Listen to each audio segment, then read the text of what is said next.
another episode of The Biggest Transformation, where we are on season 3 and we are walking with the cast, watching the cast step up, rise up, do something great, amazing, inspirational with their lives, where these 12 individuals have declared war on this thing called weight. They have declared war on those pesky pounds that seem to attach themselves to our backside. And so we're gonna go ahead and jump on with the cast, get their weigh-ins done, see if Dana can hang on to the first place spot. I know there was some people scheming and planning to make some moves this week. So we'll see where they did, what they did, how they did. So let's go ahead and jump on. If you have not joined this growing community here on YouTube, I want to invite you to do so. It takes a moment. Hit the subscribe button, smash that like button, give the cast some love. Your likes, your shares, your comments down below mean the world. So make sure to do that while we're getting our weigh-ins done. So let's go ahead and jump on.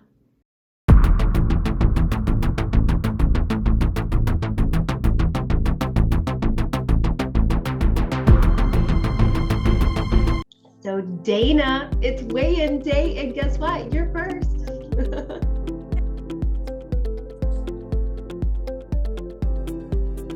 213.6.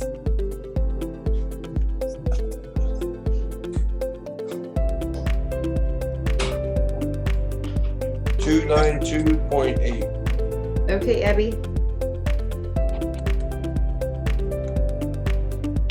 Oh, can you see it? 157.2. Okay, Krista. Hello. 227.8. You're up, girl. 194.6. 356.8. Mr. Been quiet the last couple days. 387.4. And last but not least, Wendy.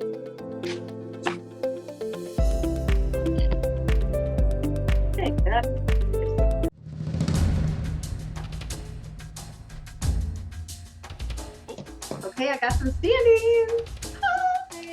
Okay, last week as a group, you guys lost 171. I'm sorry, not last week. Overall, I'm like, holy cow, last week. Wow, y'all are amazing. So in total, last week you guys lost 22.9 pounds as a team last week, 22.9 pounds, and total in the last 4 weigh-ins, 171.3 pounds. That is, that's a freaking lot. Awesome job. So in first place, with a total of 20.6 pounds lost, 8.79%. Dana still holding down that first place spot. Dana in first place. Whoop, whoop. In second place, moving up to second place this week, making a move with 19.7 pounds lost, 7.95%. Krista Joy. I still wanted to get her on. Oh. I can't believe it. Oh my gosh. I saw somebody pass me. Good. Oh, your reaction was priceless, Krista Joy. Your reaction was priceless.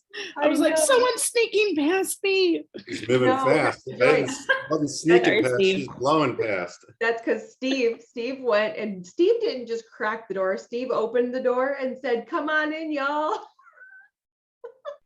In third place with 19.4 pounds, 7.72%. Steve, third place.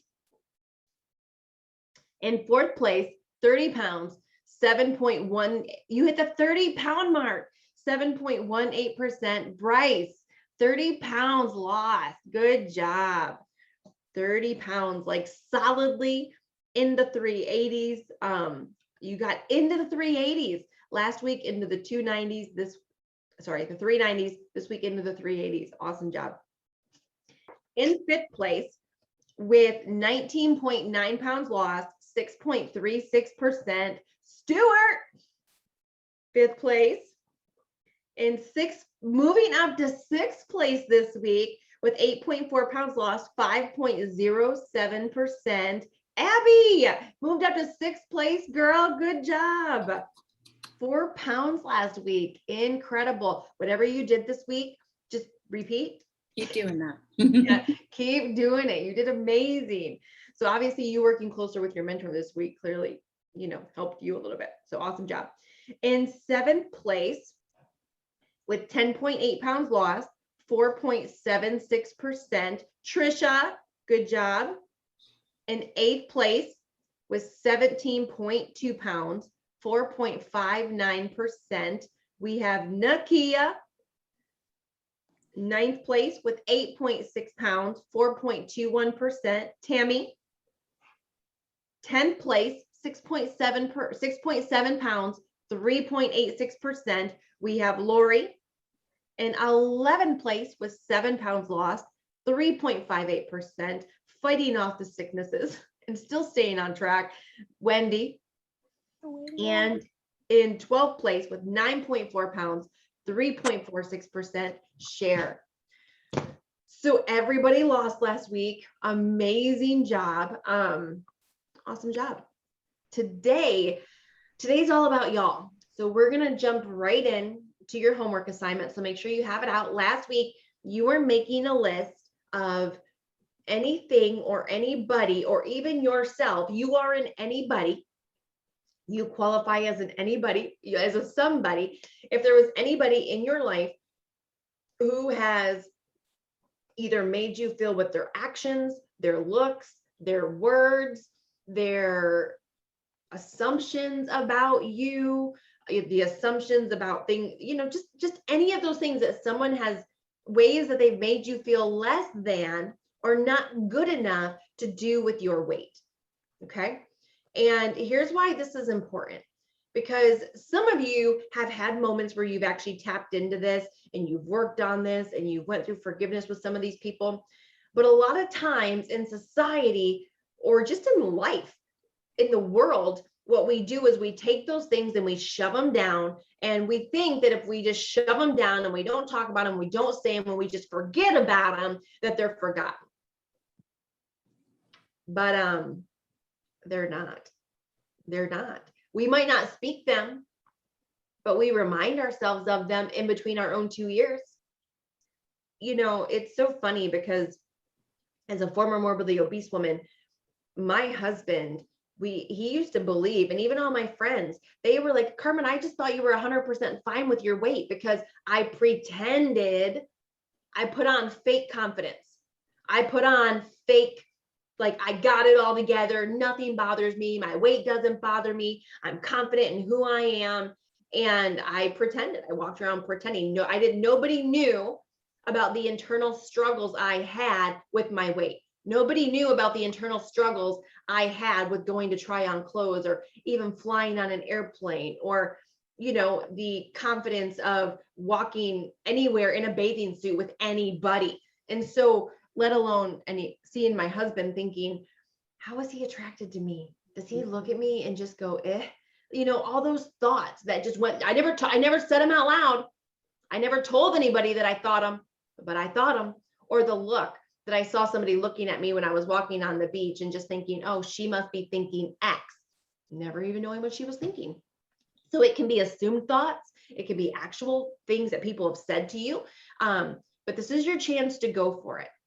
It's your chance to put it out there. Because you will never get beyond what we hide. When we think we shove it down, anything we keep in darkness has power over us. Dana, you're going to be going first. And I just want to encourage you to go all in. And for some of you, listen, and this doesn't matter how long your list is. I don't want some of you to, this is not a comparison thing. So some of you are you're going to have shorter, only a couple things. Some of you are going to have longer. It doesn't mean someone's better or worse because of how long your list is. This is about you and you alone. And the rest of us are here to support and encourage and listen while you're going. But this is not a comparison about who. I'm just encouraging each and every one of you personally to go for it when it's your turn, to really go for it. Because all those things that I found that were hard to come out of my mouth in public Every time I went there and it was scary, there was freedom on the other side of it. When I didn't choose to go there and I chose to let it keep me stuck, I stayed in bondage. And so you literally get to choose today, freedom or bondage.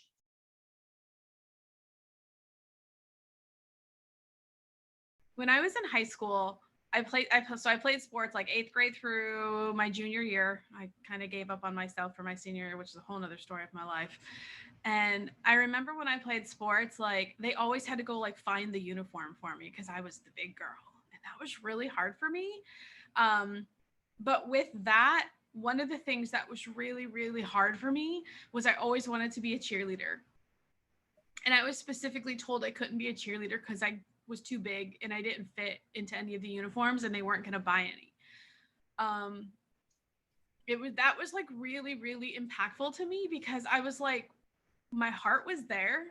You know, it was like, hey, you have the spirit of what a cheerleader is, but you have to be on the sidelines. You know, you have to be in the stands. That was really hard for me as, you know, a high schooler. The other one, actually, while I was in high school, my mom and I had went shopping and we went to a store called Meijer. It's kind of like a super Walmart. And I'll never forget that cashier, literally, as we were checking out, she asked me, well, you know, how much further until you're due? And I kind of looked at her a little confused. And my mom just looked at her and gave her like that mother look of like, how dare you? Because my mom, I kind of like went over my head. I was a little naive then. I mean, I still am some days. But when I put it in two and two together, I was like, wow, seriously, as a high schooler, you think I'm pregnant because I'm fat and I overeat and I don't have any self-control? That was really impactful when I put it all together. When this challenge started, I happened to be in Michigan visiting family, and it's a different season there. So all the bikinis and bathing suits were on clearance. So I'm like, let's go shopping. And I bought myself a gold bikini, and it's cute. I can't wait to get into that, but I'll never forget it. We're walking through the store and I showed my mom like what I picked out, like, cause she went to do something else. And she literally said to me, you're not going to fit into that. And I was like this journey had just started. And I was like, well, part of me, my personality, I was like, just watch me because that's my personality. But then the other part of me was like, wow, like, you have no faith that I can work hard and become disciplined and dig out my crap. Like, that was really hard for me. And it's, you know, when it's that person that, you know, we expect our parents to be the most. When Dana's mom says that, instead of even questioning, instead of taking it on, instead of, you know, oh, you're not going to get into that, to instantly listen. These things that Dana, that was said to her, are they're words. Words are seed. And when people speak that, they're planting it in our garden of life. And so I picture people as like seed shooters. As they're speaking, seeds are shooting out of their mouth. So as they're speaking into my garden, I have the option to either say, yes, I receive that, or no, I don't. I have the option to allow their seed to go into my soil and be planted, or I have the option to get out my freaking Roundup gun and round up that stuff. And so literally, Dana, the next time somebody wants to give you they want to try to transfer their lack of belief onto you, it's as simple as internally, I don't receive that. I don't, not justify, not defend, not try to prove that we're worthy or that, yes, I will, watch me. I don't receive that. Just internally, a trigger inside of your brain. Most of us are triggered to defend, and then a doubt. That defension, when we defend, it turns into doubt later. Well, maybe I won't. Maybe I bought this and maybe I can't. Maybe it won't look good. All those thoughts, because what happened, that seed took sprout. And that seed starts to grow. And now when you look at that gold bikini, instead of excitement, you think about those words that was planted. When I came home from that trip, so I had also got a t-shirt, a Michigan t-shirt, because I'm a big football fan back home. I actually took my shirt and I put it on a hanger, and it's literally hanging on my kitchen wall. And it's something I can see from my living room, like my couch where I normally like eat. So that's kind of like my motivation. But I was so like discouraged by the comment on the bikini, I literally just put it in a drawer. I don't even have it where I can see it because I'm so afraid I'm not going to get into it. In one moment, allowing that person's words who didn't know what the repercussions, allowing them to be planted in that moment, look at all the areas they're sprouting up in your life versus stopping it in its track and saying, I don't receive that. And moving along, continuing to be excited about the bikini versus receiving those words that now have sprouted that caused that bikini that you were excited about to be in a drawer. Two big things came up. One, well, it's a long story, but let me just say this. Being with my grandma a lot growing up, she was an amazing woman. And she, so forgiveness, I always thought, somebody had to do something wrong for you to forgive somebody. And that's not the case. I did something with my dad years ago that I forgave him for something, and he didn't even do anything wrong. As a preacher, he was helping somebody out, but in my mind, I thought he wasn't paying attention to me and he was doing his job. But anyway, so that kind of comparison helped me to get to this with my grandma. My grandma never did anything wrong as far as my weight goes, but she was a grandma, so we got to stay at grandma's house. It was just the deal. I could eat whatever I wanted, do whatever I wanted. A growing kid always needs to eat. That was kind of the phrase that she always said. And so I just could do anything I wanted over there. And that transferred as I got older to I'm just not having any boundaries with food. And my parents never, told me, hey, they didn't have any good conversation with me. And so that's just, so that was a big thing. So although my grandma didn't intentionally do anything wrong, she was being the loving grandma that most grandparents. And the emotional part is I don't consciously do that as much as my grandkids, but not unconsciously. There's a lot of that transfers to my grandkids. So that's something that definitely bothered me this week. So getting through having boundaries and setting up some parameters in that. So my grandma was the one thing. And then the other one, listen, I can't quite connect the dots just yet, but I will eventually. I have a huge self-image issue. And I know a lot of that stems from early in high school, freshman, when I moved to where I'm at now as a freshman. It was my first year. And I didn't mature like the other guys did at the same time. I was a couple of years late. So in football and all sports, you obviously shower together and do all that. So I was very self-conscious about what I looked like taking showers. And that really is, and it wasn't anything that, there was one comment I remember, and I've forgiven him many times, and I do not feel that I have anything. I think I've taken care of that. But from that, I just put this huge barrier on my self-image. And then when I had success, 12 or so years ago, started having success, in my mind, that was because I felt I had success fast. And I don't want to say I didn't deserve it, but there's a certain part of going through all this stuff. I mean, success is simple. It's not easy. It's simple. And by just doing those things, I felt somehow that I was, I don't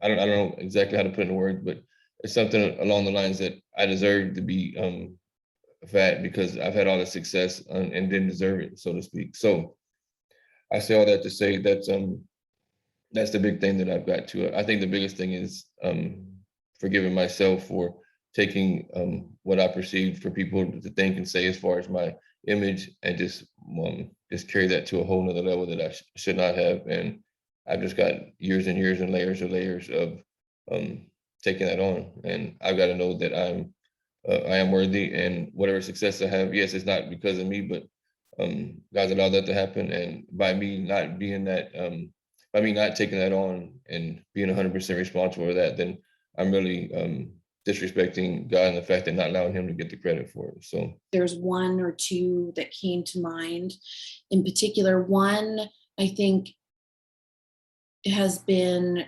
incredibly, well, I still remember it all the time, and I still think about it all the time. And I was a little girl, I was about 7 or 8, and I was with an adult in my life, someone that I really loved her. She was like one of my favorite people as a little girl.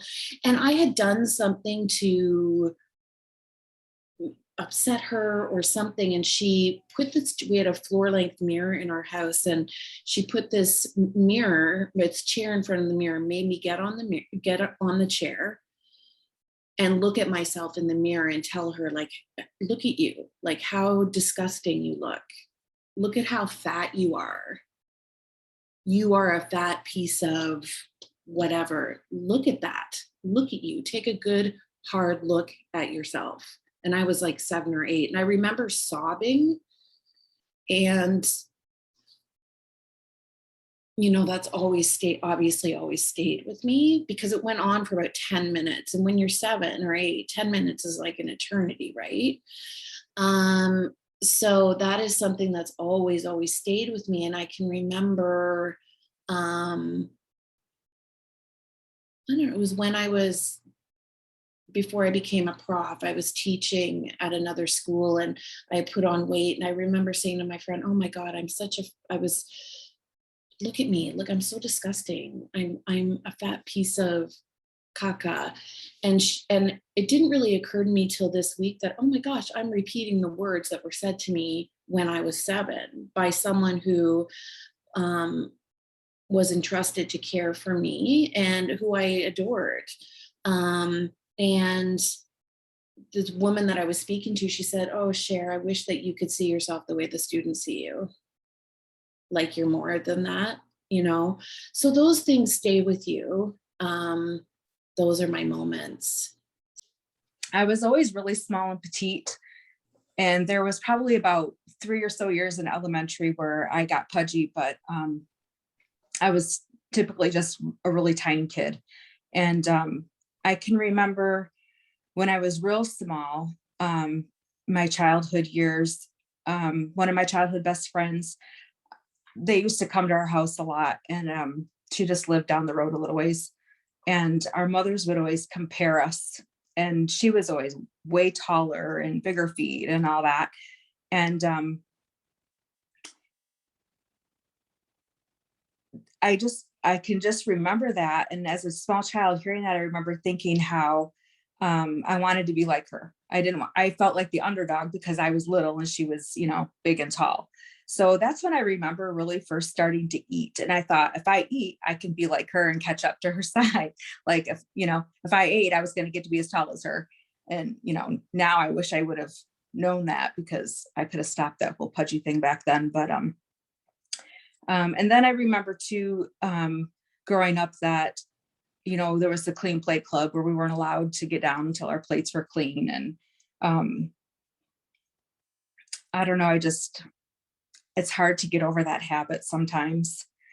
And as I got older, I can remember like snickering in the corner and being left out at school, not being included. And I always pretended that it never happened. You know, it never existed. I had grown up in kind of a dysfunctional family with a ton of fighting, door slamming, an alcoholic father who never attended any of my school functions except for graduation. I was always trying to calm everyone in our house because there was just constant fighting. And when I got older, like high school, I started thinning back down, and I actually got pretty small. And I weighed 106 pounds all through high school. And to think of that now, and even at that weight, people still made fun of me. I was judged or looked at a certain way.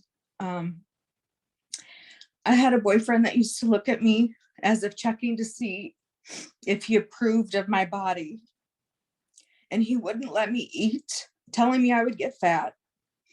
So I'd have to make sure that I ate before I would see him, or I wouldn't be able to eat at all. Like, you know, go all day without eating if that was the case. He used to make me run wearing his mom's shoes that were like 3 to 4 sizes too big, basically because he didn't like how I looked or thought I was getting fat. And quite a few years down the road, I had lost some weight. Cool. My kids wanted to go to Cedar Point, so we went.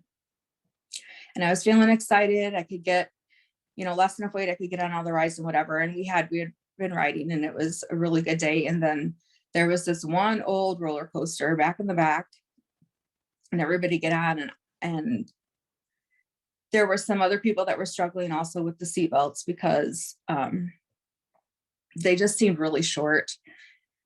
But I couldn't, and the guy helping me was like struggling with all his might trying to get it done up and couldn't. And I had to get off. And I just remember it being, being the spectacle of everyone watching you get off is kind of humiliating. It's an interesting season I'm in of life with my son's playing football now. I coached his flag football team this past spring, and now I'm assistant coaching his tackle team. And growing up, that was kind of my sport of choice. Though I came from my family. It's funny, my brother had no interest in sports, but he was a natural athlete. He could step into swimming or cross country or whatever he chose to play. He'd figure it out and be good enough at it that nobody would ever think he just picked up the ball or he just went out there for the first time. Whereas, I had all the desire in the world, but not exactly the God-given talent sometimes. Anything I ever got in sports was my own work, the work that I put in. And, I kind of always, was made fun of growing up for not being a good athlete, for being clumsy. I was always the tall kid in class. I have size 15 feet today, so I was always tripping and falling all over myself. And so when people saw me go out for football my freshman year of high school, it was kind of this, so what the hell's he doing out there? And, even when I actually became, good on my own hard work, people still kind of blew me off. Well, my coach, after my first season, said, hey, we really need to put some weight on you over the off season. And, I kind of had it in my head of, well, I'm not going to become a fat guy. And I said, you know what? Screw this. I'm not gonna play anymore because I don't want to become fat. Well, flash forward 2 years, by not working out every day and hitting the gym and everything else, I became fat and lazy, and I was weighing almost 300 pounds. And it kind of set me into a next 20-year stage of life where I lived as a fat guy. I remember when it first kind of hit me that people saw me that way. I had a girlfriend for about 6 months in college at one point, and when we broke up, one of the things she said to me, she just said, "I just don't find you attractive anymore." As life has gone on, I think I'd say my own critic has become myself. That before I met Ashley, it was that you're never going to find a good wife because people only see you as a big fat guy. You're never going to get the big promotion at work because nobody wants to promote the fat guy. And just and after having kids,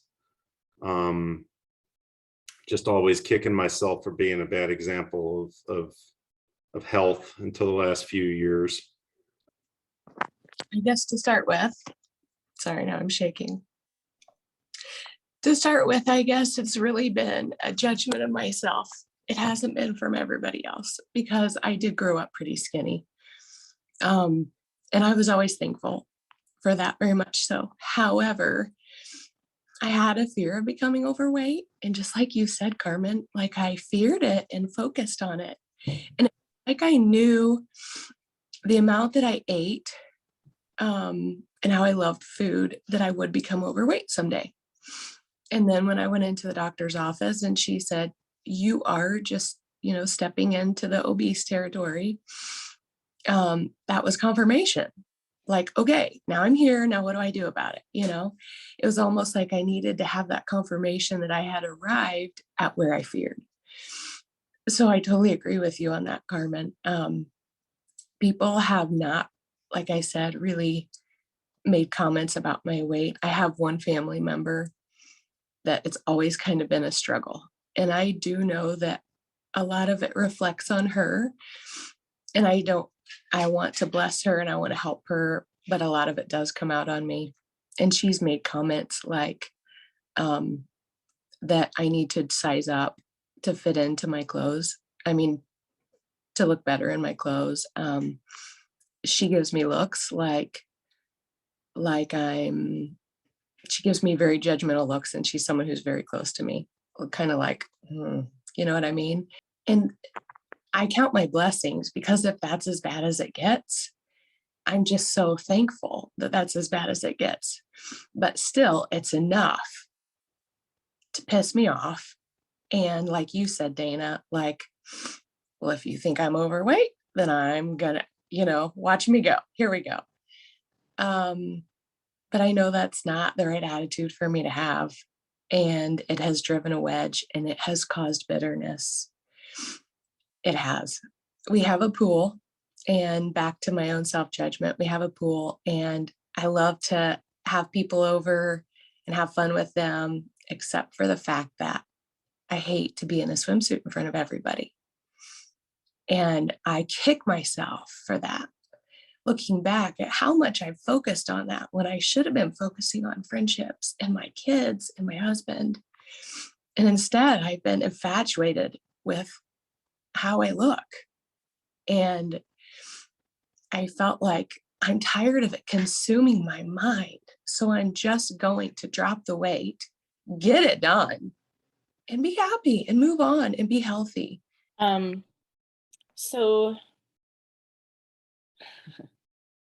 I'm worse to myself than anything else. It was all me, and it's still all me. I teach, and I teach in close to an urban area. It is not easy. It is super hard. And in the past, I have said things to myself like, you know what, they're extra hard on me because I'm their vet teacher. They don't respect me because I'm big. They don't like me and they don't like my class because I'm overweight. And that's what I tell myself in the middle of class. I have found myself saying that many times with the really challenging classes.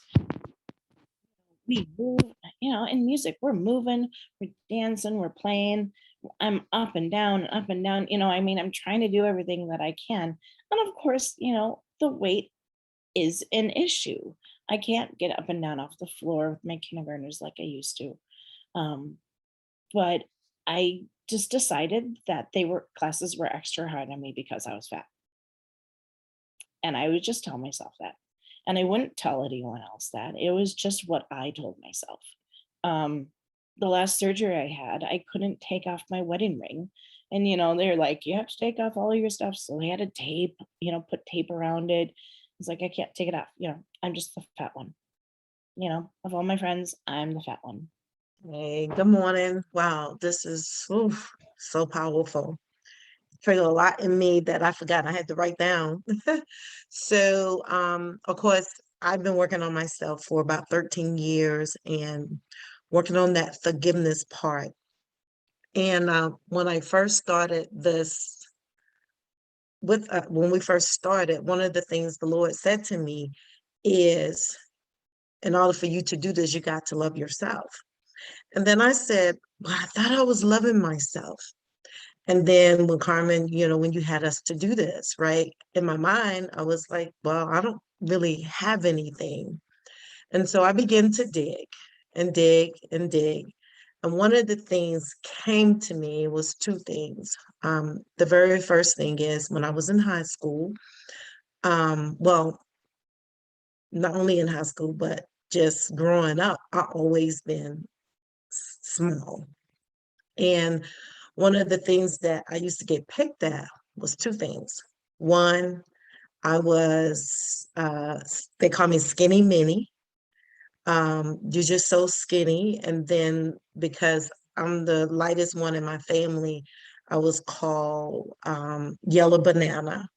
that, and so those things I didn't realize have kind of did some things to my confidence of who I am in my mind. People see me, they see a confident woman, but they don't know what goes on in my mind and the thoughts that I have to fight constantly.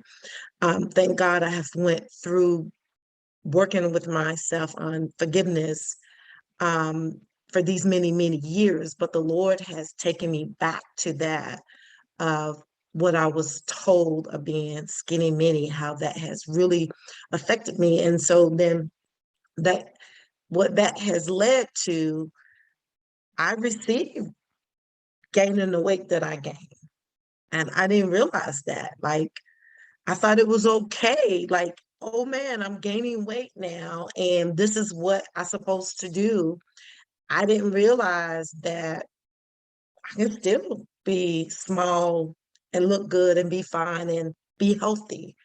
And so that really did something to me as I dig deeper and then mess with my mindset, going from being small, thinking that was a bad thing, going to being big. Now I'm still being ashamed.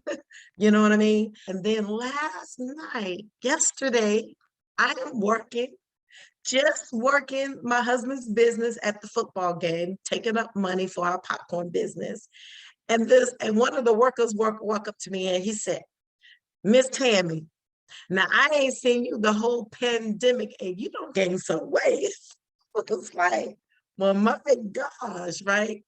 And so, but I'm so thankful that I'm here because I realized that that's what God was saying. Love you. You can be whoever you want to be, and do it the right way and learn how to be healthy.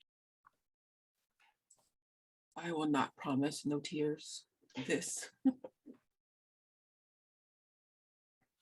Just thinking about this, I went into full-on analysis paralysis, and it just wrecked me. Because I've spent probably my entire life not feeling my feelings, and I stuffed that stuff down so hard, and I sealed it up so tight that I don't even know if I could get it all like open. I was like, so like my thought process, I have to kind of like journal, and it's like just a stream of consciousness. Like I don't want to think about all the times that I was called fat, or like in high school, they called me bear,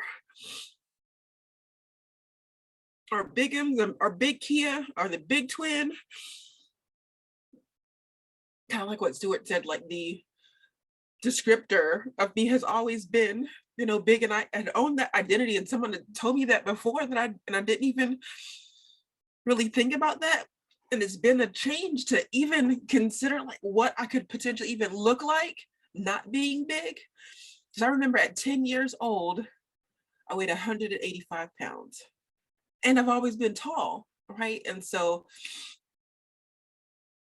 it's more like the kind of the judgment, like, are you going to eat that?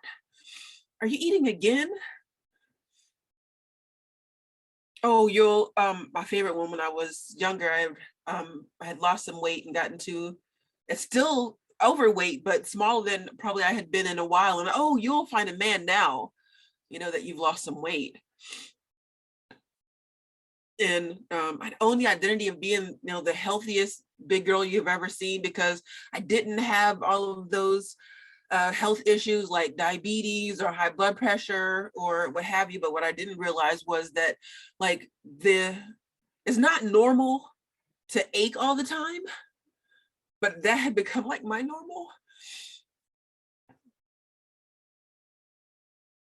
Dana talked about like in high school, it's crazy how much of this stuff comes from like way, way, way back. Like in high school, I was a band nerd, and they had to special order my uniform. And when they changed from one uniform to the next, like it took mine a long time to come in. So I stuck out like even more. Like I didn't have like boyfriends in high school because I've been seen but invisible, that like everyone knew who I was, but like the friendships that form, because I have gotten the habit of just keeping people at arm's length, like maybe even farther than that. And it's even been just within the past 4 years of personal development that I've even let my husband get close. And I know that sounds crazy because we've been married for 18 years and we've got children together, but he's still been like a little far outside of like the bubble of protection I've created around myself. I'm like,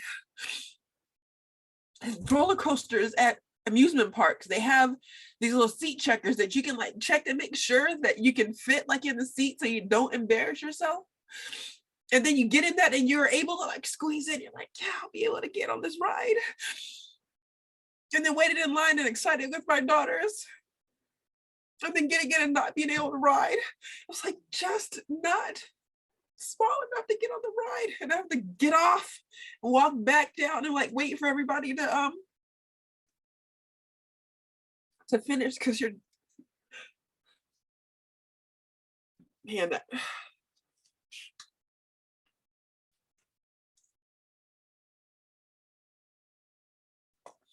it's like oh man, like I'm a professional at my own judgments, like of myself. Like I work really hard not to judge other people, I feel like. But what I realize is that my judgments of myself kind of hold me back to just getting that full, like living a full life.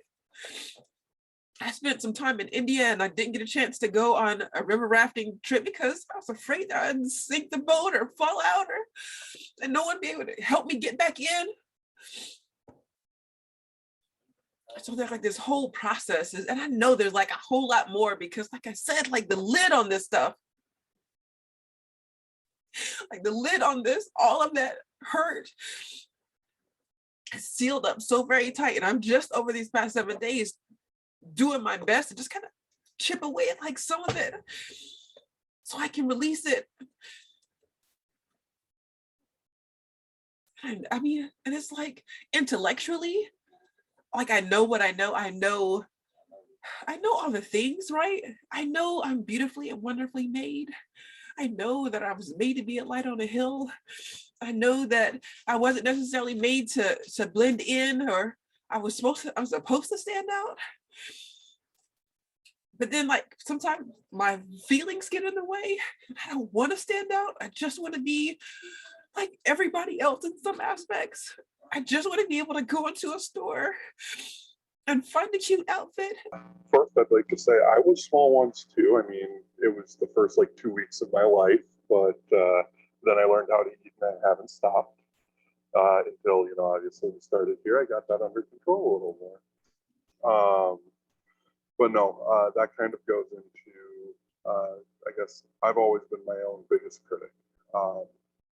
My defense mechanism has always been, whether it was being bullied in,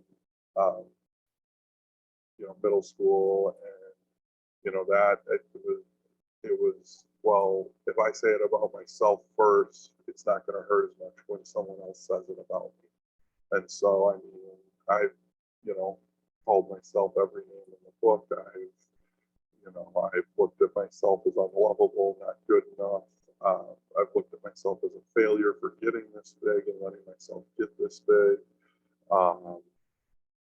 The one thing when Steve was talking about his pizza story, it sprung a memory up for me that anytime since middle school, maybe that's the first time I can remember it, is anytime any kind of communal eating thing was around, like a buffet or a potluck or whatever, it was always, oh, we better get up there before Bryce or there won't be any food left.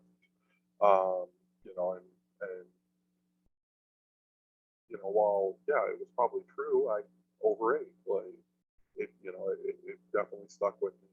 It's something that didn't necessarily need to be said. I had a customer at my current job. One of the first weeks I was there, didn't even know the guy. He walks in and goes, "Oh wow, you're a big fella. What are you? You know?" And he guesses like 100 pounds less than what I weigh. It it adds up, and it's just I've always been the big guy. I was an offensive lineman. I was the big guy, but I turned into at some point. Over the last couple of years here, I looked at myself and I saw myself as I was the fat guy now. Whew. This was a tough one for me. Not really good at sharing my feelings. My list begins and ends with my mother, which is a sad thing to say because that's usually the person that you would think that you turn to for comfort. But my mother growing up had me start my first diet when I was in 6th grade. I kept on diets because of her till junior high, and then developed anorexia because I thought that was the best way to win her acceptance of me. Whenever she talked about people, it was not in color or their hair was curly, it was that fat girl or the thin girl or the chunky girl or that big boy. It was never anything else positive. And so I learned that her scale was the thinner you were, the more acceptance you had. And that's what I did growing up. To always gain her acceptance, I was always doing something to the point where I probably would have actually been a normal size, but I never knew if it was on my own or if it was because I was doing things to destroy my body. My mom was also very critical of everything I did. It was never enough. So consequently, I'm always searching for where I fit in, where I belong. Did I do this right? Did I do that right? It's always been a struggle for me. I grew up in the 6th grade being 5 feet, and that's how tall I am now. I'm 5'1". And so I was always petite. And my mom used to tell me, you come from a very petite side or family. And from our side, nobody's big. So I hope you don't get big because it's just not, you're not going to get anywhere in life. People don't want to be around fat people. My mom stopped talking to me for a while, and not overweight, over some differences. And it actually gave me some freedom, which actually gave me more license to do whatever I wanted to, which was destructive for me. It was just more bad habits, partying, drinking, eating whatever I wanted to. I just didn't care. I kind of reined it in a little bit on my own and started to do all kinds of different diets, but I always heard her words in the back of my head, which kind of was my demise. You're not going to get anywhere if you're not small. And so it was always my undoing. I always thought, well, I'm probably not going to get to her size, which her perfect size always was a size 6. And at one time I was that, but I wasn't any longer. And I was always fighting to that point. Even with having anorexia, I still struggled. It wasn't a happy time for me growing up, just because I was always trying to reach for her level of perfection, and I never could. Most of my younger life up through high school, in early marriage, I was a healthy weight. I did, during puberty, I was a little pudgy, that kind of thing. Got teased a little bit because I did do sports and didn't, look as great in some of the uniforms and that kind of stuff. I played sports. I played soccer, so I always, before I had children, pretty much had like a flat chest and a big butt. And although in high school, most of the time, and I was always self-conscious of my body image, like my whole life. I watched my mom struggle with her weight and being on diets and doing all these things. And I had it in my mind. I'm like, I don't ever want to be like that. I don't ever want to be in that position to have to deal with that. Of course, that, didn't happen down the way. But anyway, so I grew up watching her and dealing with that. And then she died young. She died when I was 16. And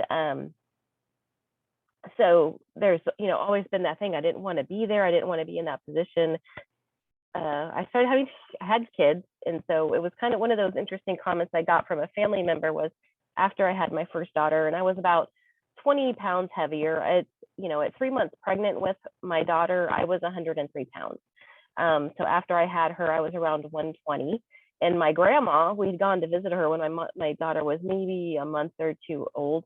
And she made the comment that, oh, hey, you look good. You look healthy now, because, alluding that I hadn't before, even though, now she also was overweight. And so me being my normal tiny weight was, much smaller than she, and most of my women on my family, my mom's side especially, were always kind of overweight. I had a time where the chiropractor I used to go to, and this was years ago that he made this comment, but he's like, your back would feel better if you were lighter.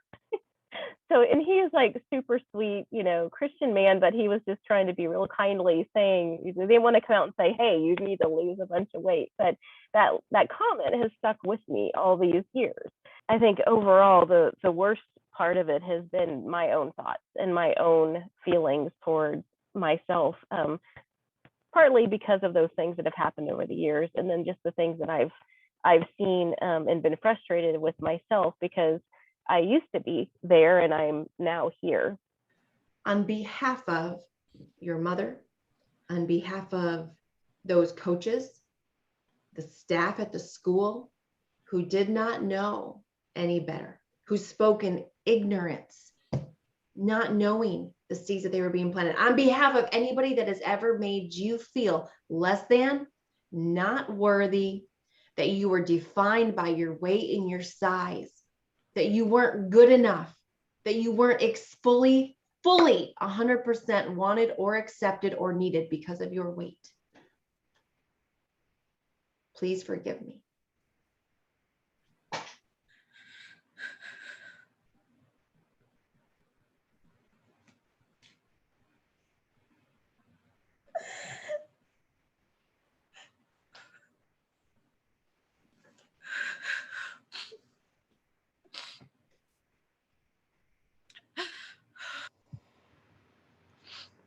I forgive you.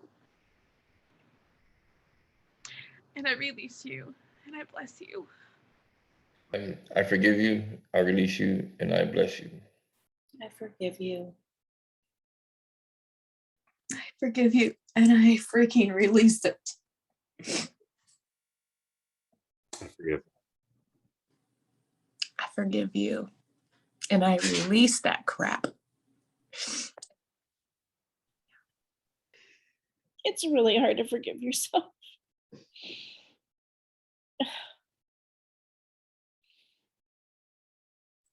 You can do hard things. I forgive you.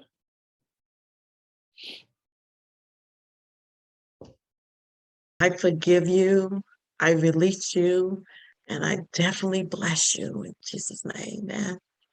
Release you. I fully release you. I forgive you. You owe me nothing. And I bless you. I bless everyone who has spoken a negative word over me, whose actions that I have used to hurt myself. I break the pattern of that thought process within my life, from my mother to my mother's mother to my mother's mother, all the way back to Eve, in Jesus' name. Amen. Yes. I forgive you. I forgive you. And I'm moving on, starting new. Thank you for giving me that chance. I forgive you, and I release you, and I bless you. To all of my demons.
wow.